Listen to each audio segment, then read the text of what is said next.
Warning, spoilers. Hey everyone, how's it going? Today I'll be reviewing Batman Earth 1. Our story begins with Bruce's first night as Batman, and the first thing he does as Batman, chase down a suspect.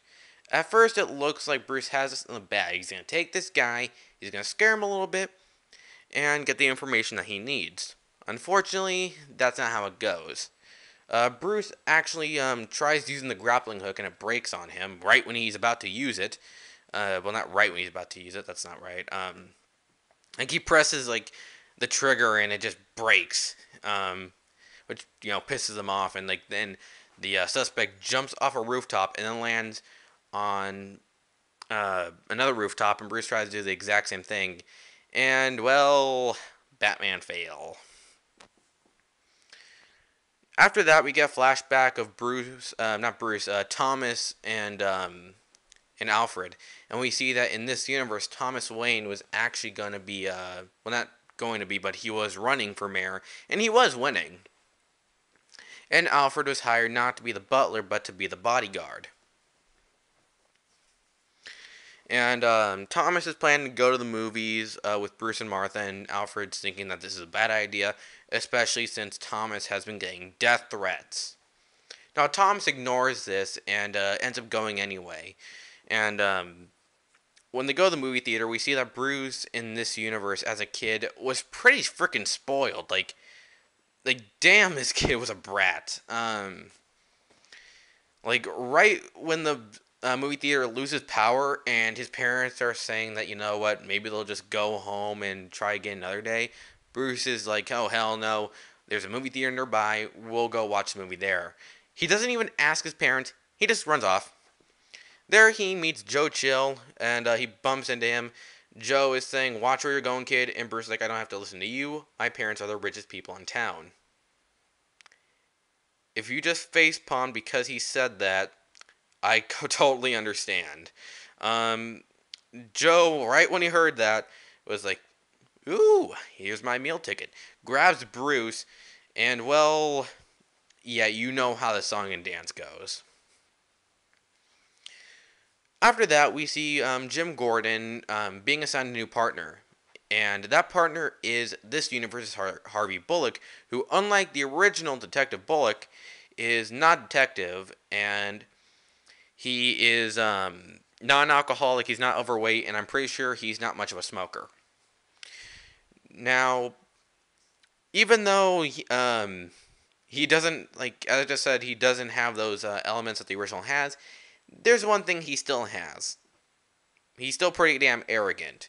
Um, and it's not like it's because he actually was a part of our old reality show. He thinks because he was in this reality show and he's famous, he could actually get away with a few things. Like he can get information that he needs, and that he can pick up women. Don't know how I almost got tongue tied there. Um, but yeah, like there's actually a funny moment where Harvey is looking down a window. We see Barbara, and she's waving goodbye to Jim, who's right next to Harvey. And Harvey thinks that, oh, that was for me. He's like, oh, hi yourself, sweetheart. And Jim is just looking at him like saying, you dumbass. Like, I just thought that was funny. Um, while it happens, we have, Bruce and Alfred talking about how Alfred really does not agree to Bruce being Batman. He thinks the whole vigilante thing is freaking ridiculous, and that he needs a gun if he's going to do this. But Bruce says that he will not use a gun whatsoever. He's not going to stoop to their level. We also get a flashback of Bruce looking at the Arkham Mansion, and we learn that in this universe, Martha Wayne is an Arkham, which I really think was interesting when I first heard this. I was like, holy freaking crap. Like, in my head, I heard the dun dun dun when I first found that out. Um, but whatever, I am getting off track here. Yeah, Bruce uh, learns a few things about the Arkham house.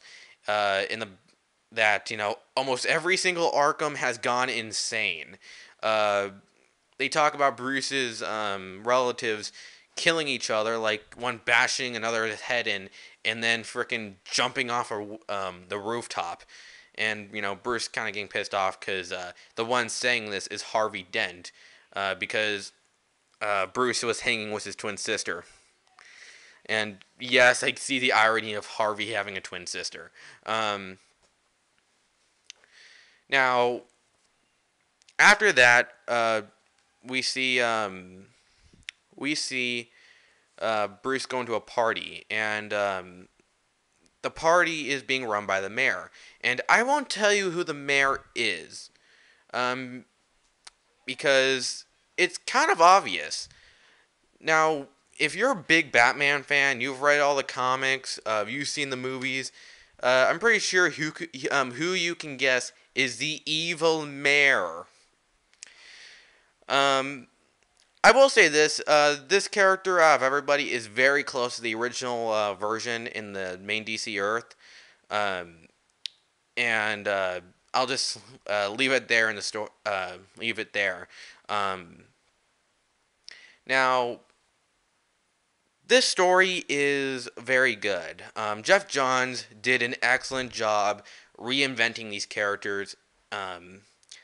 Like, the writing with Bruce and Alfred was just great. I love the interaction with the two. You see that Alfred wants to help Bruce, but he doesn't really know how. Just by silence alone, which I know this is by the art, thanks to the artwork done by Gary Frank, who also worked with Geoff Johns in Superman Secret Origins, which I have not yet read, but I kind of hear is kind of meh. So I don't know if I'll pick it up or not. But in here, it's very good. Like, my all-time favorite part in this story is the relationship between Harvey Bullock and Jim Gordon. Like, we see Bullock, like, start off as this naive cop who just thinks that, oh, Gotham is like every other city. I can totally handle this. But then he sees that that's not the case here. And we see him evolve and possibly become the Harvey Bullock that we're all used to. As for Gordon himself, we see him start off as kind of a crooked cop, which I was very just shocked to see, but also kind of like interested, because I actually, as I said before, had an idea of Gordon being like starting off as a crooked cop. Oh, tongue-tied. And how it's done here is just great. Like, if I did this before, it would not compare to this. Like, it was very just well done. Like, I really like how Geoff Johns did Gordon. As for Batman himself, I like what they did with Bruce. I want to know what they're going to do with him later in the comics, especially what he finds out in the end involving his parents, and the whole relationship between him and the Arkhams. Like, what's going to happen to him? Is this going to like lead to something involving Arkham Asylum? Like I'm really curious of what they're doing with the Arkhams. Alfred in here was just a badass. Okay, like Alfred is just awesome in this version. Like there's so much just coolness with this character. Like, he is just not taking any bullshit. Like, it's not like, yes sir. No, it's more like, hell no. Like, he's just freaking sweet in here. But you really tell that he does want to help Bruce, as I said before. And as for the new villain in the story that was brought in just for this universe, the Birthday Boy. Now, the Birthday Boy, I will say at first I was kind of freaked out by this guy, but for two reasons. One, this is my first time reading the story at the time.